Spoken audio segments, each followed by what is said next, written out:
ルフィは海賊王になる男だ。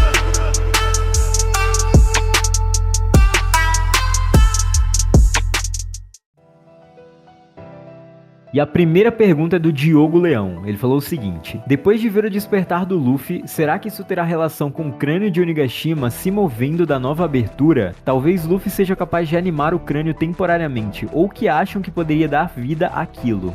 As aberturas mais recentes de One Piece, principalmente aqui em Wano, deixa esse questionamento se tem alguns spoilers nela. A primeira vez que a gente viu isso foi na abertura Over the Top, em que mostra o Denjiro junto com os bainhas vermelhas. E aqui na abertura 24 mostra, por exemplo, um raio parecido com o raio que o Kid efetuou na Big Mom, ou talvez a espada do Law acertando o Wano por baixo. Bem parecido ali com aquele capítulo, a gente até teorizou muito, muitos canais teorizaram, e diversas outras coisas que tem nessa abertura. Mas uma coisa bem interessante que muitos perceberam e muitos não souberam dizer o que significaria, é essa caveira se mexendo, e o movimento dela não é como se ela estivesse se mexendo como ela está atualmente, com o Kaido levando ela de um ponto para outro. É como se a caveira estivesse se levantando do próprio terreno em que ela está. Agora que o Luffy tem essa borracha despertada, em que esse novo poder dele pode influenciar ao redor dele, como a gente viu, ele acertando o Kaido e o Kaido virando borracha com soco. É uma nova maneira que ele utiliza. E até esse modo cartoon, muitos personagens ficaram cartoonizados por causa dessa fruta, como a gente viu a reação dos piratas que estão lá embaixo assistindo a luta. Então o Luffy usar esse novo despertar para que de algum jeito fazer o Onigashima não chegar em Wano, para que ela não caia em Wano de algum jeito, seria muito interessante. Cara, eu pessoalmente não tô acompanhando o anime nos últimos tempos, mas ao ler a sua pergunta eu tive que rever essa nova abertura pra lembrar dessa cena e, cara, que sensacional. A Toei tem a fama de dar spoiler nas aberturas faz muito tempo, desde aquela época que a gente viu o flashback do Roger com o chapéu de palha antes de passar pro Shanks, e agora podemos ter mais um spoiler dentro dessa abertura. E, cara, seria sensacional se o Luffy conseguisse controlar essa caveira de Onigashima, porém a gente não pode descartar a possibilidade de que seja outra pessoa a controlar essa caveira. Nós pessoalmente gostaríamos muito que fosse a Big Mom, mas infelizmente ela tá fora de combate e aparentemente ela não volta mais, então vamos aguardar pra ver o que vai acontecer com essa caveira. Eu tenho altas expectativas. E esse é o canal Supernovas, o canal favorito do Eiichiro Oda. Meu nome é Samuel e hoje tô aqui com meu parceiro Isaac. Fala, galera. E esse é o famoso Supernovas Respondem, onde a gente pega as perguntas que vocês nos mandaram nas redes sociais e responde aqui em vídeo. Essa é a segunda parte desse vídeo. Próxima semana já vai ter outro post de perguntas lá no Insta, então sigam a gente lá. E sem mais enrolação, bora direto pra próxima pergunta.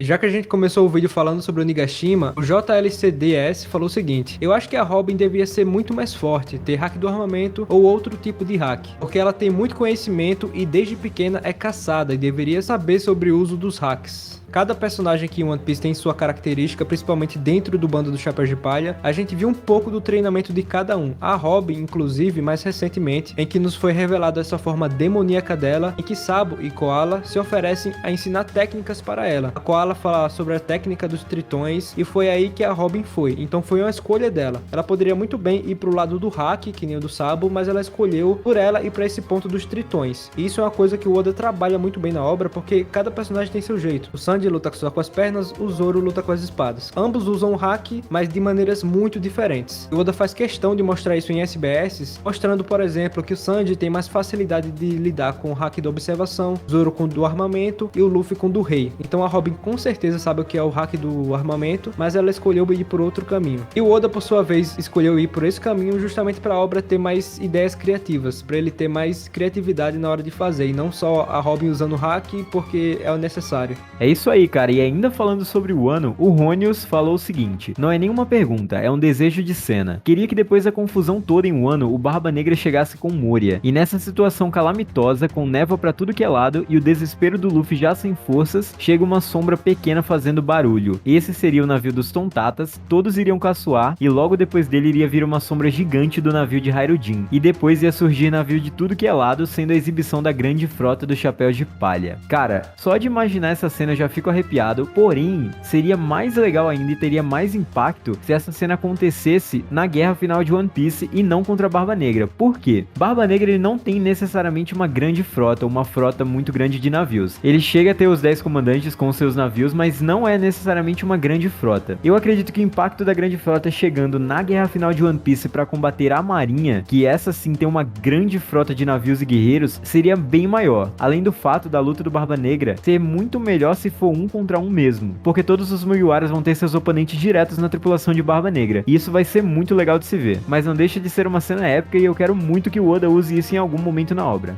Inclusive, esse questionamento veio muito recentemente pela morte do Luffy. Então, se o Luffy morreu, por consequência, o Vivre Card dele queimou completamente. E depois que ele voltou à vida, deve ter sido restaurado. Ou seja, se os membros da frota do Chapéu de Palha viram isso, eles devem estar correndo nesse exato momento para direto para Wano. Então essa teoria faz muito sentido. E caso não aconteça, o Oda vai ter que nos explicar por que eles não foram até Wano. Então é um pensamento muito bom que possivelmente possa ser que aconteça, até porque tem navios do governo mundial chegando aí, pode chegar o próprio Barba Negra, então vai ter muita gente acumulada. O arco de Wano pode ser o pontapé inicial para a próxima guerra, ou seja, não vai parar por aqui, vai direto para a próxima guerra sem parar, sem pausa. Vai ser diretamente a luta pelo trono de Rei dos Piratas entre Luffy e Barba Negra. Inclusive, dando continuidade a esse assunto, God Luffy falou o seguinte: sobre o despertar do Luffy, não seria exagero despertar colocar a vida de seu usuário em risco, sendo que até agora a única consequência que vimos foi o seu cansaço. Cara, nós vemos de uma forma um pouco diferente. Eu não acredito que o despertar do Luffy esteja colocando sua vida em risco. Eu acredito que o despertar do Luffy esteja mantendo o Luffy vivo. E nesse ponto talvez seja o que difere esse despertar, esse recurso do Luffy, dos seus outros Gears. Nós sabemos que todos os outros Gears deixam o Luffy exausto, ao ponto de ele talvez perder a expectativa de vida ou perder algum recurso importante como o Hack, no caso do Gear 4. E sim, o Luffy já tem uma expectativa de vida a menos, desde Impel Down e da operação que o Ivankov fez nele. Então eu acredito que seria matar o Luffy cedo demais se o despertar do Gear 5 reduzisse a expectativa de vida dele mais ainda. Talvez ele morresse até mais cedo que o Roger. Então eu acredito que como o Luffy já caiu 4 vezes em Onigashima e da última vez o seu coração parou de bater, esse despertar, entre aspas, reviveu o Luffy, deu um novo ânimo pra ele e tá mantendo ele vivo até aqui. A questão é, o que vai acontecer quando o Luffy tiver que desligar o Gear 5? Nós já vimos talvez uma prévia disso, embora tenha sido meio meme, meio bem-humorada, quando o Luffy erra a batida do coração e ele começa a murchar. Ele começa a ficar velho com aspecto de doente. Imagine o que vai acontecer quando ele desligar completamente por exaustão, quando ele terminar de derrotar o Kaido. Cara, eu não consigo imaginar outra coisa senão o cumprimento daquela grande teoria de que alguém vai ter que reviver o Luffy depois dele morrer. E isso antes da guerra final. E talvez o maior candidato a essa função seja o Law com a sua cirurgia perene. Porque nós já vimos ele despertando a fruta nesse arco e eu queria muito ver esse recurso da fruta do Law sendo utilizado. E eu acredito que esse é o melhor momento para isso. E além disso, o Law seria perfeito para essa função pelo questionamento que foi levantado nesse arco de Onigashima sobre o destino dos D. Ele busca isso a todo custo, inclusive ele procurou os poneglyphs que contam a história dos D aqui em Onigashima, ainda não achou, mas nós sabemos que está lá, ou em Wano, em algum lugar escondido pelo Kaido. E se o Law desse a sua vida em favor do maior D que já existiu, que é o Nika, que nós temos quase 100% de certeza que o Joy Boy era um D, então encerrar esse arco da cirurgia perene dessa forma seria interessante e eu acho que não vai existir tempo melhor para isso do que agora. Até porque daqui pra frente o Luffy vai ter que dar seus próprios passos, porque ele vai lutar contra personagens como Shanks, Barba Negra e Insama, e não tem como ele ficar dependendo de outras pessoas pra revivê-lo de novo. Isso aí, mano. E o Id falou uma coisa bem interessante. Vimos que o clima de Punk Hazard mudou depois da batalha entre Akainu e Aokiji. E também tem aquela ilha do raio, que ele não comentou aqui, que pode ser do Enel. Será que Laugh Tale ou God Valley é de borracha?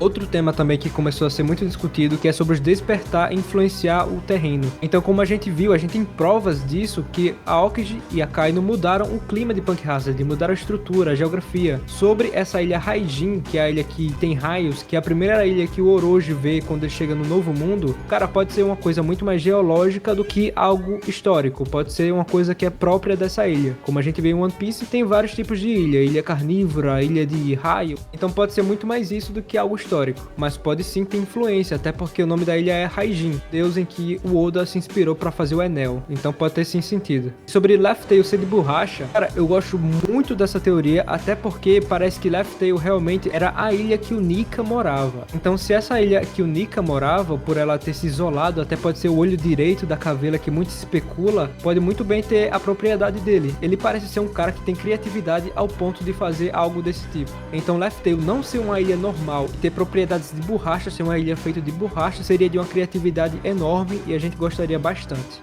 E cara, esse pode ser um dos motivos que fez a tripulação do Roger cair na gargalhada. Imagine se eles chegaram lá e começaram a pular e começaram a rir, se divertir um com os outros. Eu acho que seria bem a cara do Oda e eu acho que seria bem a cara do Joy Boy. Mas vamos para a próxima pergunta. O Felipe Almeida falou o seguinte: eu estava pensando um pouco sobre a Akuma no Mi do Luffy e acho que desvendei algo. Insama estava com alguns cartazes nas mãos enquanto andava pelo seu castelo. Vivi, Luffy, Shirahoshi e Teach. E se por acaso ele não soubesse qual desses se tornaria Joy Boy? Pensa comigo, são 7 criptas ou túmulos que ele possui em sua fortaleza, ele andou por elas segurando os cartazes como que comparando os cartazes com o que tinha nas criptas, até que ele encontrou um chapéu de palha lá, o que pode ter feito ele suspeitar de Luffy ser o próximo Joy Boy. Lembrando que já fazem 800 anos do último Joy Boy e são 7 criptas. Porém, ele escolhe apagar a Vivi, ou por ela ter feito algo durante o reverie que demonstrou oposição ao governo, ou alguma semelhança dela com algum corpo das criptas. Sim, corpo. O Doff já disse que o governo tem se estraga com o tempo. Agora vamos lá. E se, naquelas criptas estão os corpos dos suspeitos de terem sido Joy Boy? No caso, até mesmo Roger poderia ser um desses. O que acha? E sobre a Akuma no Mi, eu acredito que o último Joy Boy de 800 anos utilizava ela. Ou até mesmo cada corpo dos túmulos foi um usuário dessa fruta que morreu nas mãos do governo. Dá uma moral aí. Tá lido o seu comentário, irmão. Vamos responder agora. Cara, pensamentos extremamente interessantes. A gente pegou essa pergunta justamente pelo tamanho dela e por trazer várias teorias juntas. Vamos responder parte por parte. Primeiro, existe a grande possibilidade do Insama realmente não saber quem se tornaria Joy Boy, até porque realmente pode ser qualquer um e não sabemos exatamente se tem ligação direta com a fruta. Agora, o que eu acho talvez um pouco furado nisso, e não só na sua teoria, em algumas pessoas que dizem que o Shanks avisou os Gorosei sobre o Luffy, é o fato do Insama estar por fora do que acontece embaixo do seu nariz. Ele não teria associado até agora que o Luffy tem um chapéu de palha e ele se parece muito com o chapéu de palha gigante que tem na cripta. Isso seria meio esquisito para um cara que sabe de tudo, entre aspas. Ele sabe exatamente qual é a luz que deve ser apagada para manter o equilíbrio do mundo. E outra, será que ele realmente precisou de alguma informação externa para saber que Luffy tem a fruta de Nika? Isso eu também acho muito difícil, mas talvez faria sentido se apenas o despertar dessa fruta chamasse a atenção dos Gorosei. Eu acredito que o Insama detém o conhecimento absoluto, tanto sobre o presente quanto do século perdido. Então eu acredito que ele não precisa de nenhuma informação externa de alguém dizendo pra ele quem é o Joy Boy ou quem é o próximo Joy Boy. Ele sabe, ou pelo menos ele descobrirá sozinho. E sim, nesse ponto eu concordo que ele preferiu apagar a Vivi porque o Luffy ainda não tinha despertado sua fruta. Não faria sentido ele ir atrás de um menino com a fruta da borracha. Porém, quando ele despertou a fruta, ele passou a ser uma ameaça direta ao governo mundial. Porque é como se literalmente o Joy Boy original tivesse retornado e incorporado no corpo do Luffy. Aí sim, existe perigo. É claro que eles poderiam ter feito isso antes, e eu concordo, o Oda vai ter muito pra explicar nesse, entre aspas, furo de roteiro, mas eu ainda tô passando pano nisso até que saia uma explicação oficial. Sobre o corpo de Roger, nós acreditamos que seja uma possibilidade sim estar em posse do governo mundial, até porque o Roger morreu pela marinha e não faria sentido eles simplesmente se livrarem do corpo do Roger, mas como o Roger não chegou a ser Joy Boy, eu não sei se eles guardariam esse corpo e não sei se teria tanta importância. Talvez eles só guardariam esse corpo pra ninguém pegar e de alguma forma usar esse corpo contra o governo. Até porque tem pessoas em posse da fruta do Mori agora que poderiam fazer muita destruição se tivessem acesso ao corpo do Rei dos Piratas. Mas são pensamentos muito interessantes e nós gostaríamos muito que o Oda explicasse isso quanto antes. E acredito que nesse ponto um flashback do Kaido ou um flashback do próprio Nika seria essencial. E a próxima pergunta é do André Florencio. Ele falou o seguinte: onde está o fazão do conto de Momotaro que não apareceu até o momento em Wano? Pois é, cara, a gente se faz essa mesma pergunta. A gente aqui no canal tem 2 vídeos muito interessantes sobre esse fazão. Em um vídeo a gente fala sobre a possibilidade de ser a Hiyori, que a gente adora, inclusive no começo desse arco a Hiyori aparece com a roupa justamente com um fazão desenhado nela. E outra possibilidade muito boa também é o Aokiji, porque a alcunha dele de marinheiro é fazão azul. Então caso alguém tenha essa curiosidade aí sobre esses vídeos, a gente vai deixar aí no comentário fixado aí embaixo. Mas sobre ainda não ter aparecido, cara, a Hiyori parece que teve uma finalização ali com o Orochi, ela parece que finalizou o arco dela, apesar de ter sido pequeno, e o Aokiji a gente não tem notícia sobre ele, a não ser que ele entrou pro bando do Barba Negra, e até pode até conciliar essa teoria de que se o Aokiji tá no bando do Barba Negra e se Barba Negra ele tá indo pra Wano, já concilia aí e ele seria realmente o fazão dessa história. E caso essa teoria não se concretize, eu sinceramente, eu não vou ficar decepcionado, eu vou ficar impressionado. A gente já teorizou aqui sobre o tigre e o dragão do Luffy despertar o Gear 5, que seria o Tiger Man, porque tem toda essa lenda do tigre e o dragão, e eu sinceramente pensei muito que o Oda iria mostrar isso pra gente, ele acabou não fazendo, foi uma quebra de expectativa até que muito boa. E se existir outra quebra de expectativa aqui nesse conto de Momotaro, que realmente o Momotaro é inspirado no Momotaro, e tem os animais em volta do Momotaro, que no caso seria o Luffy, que representaria o macaco, Yamato, o cachorro, e o fazão, ou Hiyori ou Aokiji. Então a gente tá aqui na expectativa, e a gente quer muito que o Oda nos surpreenda.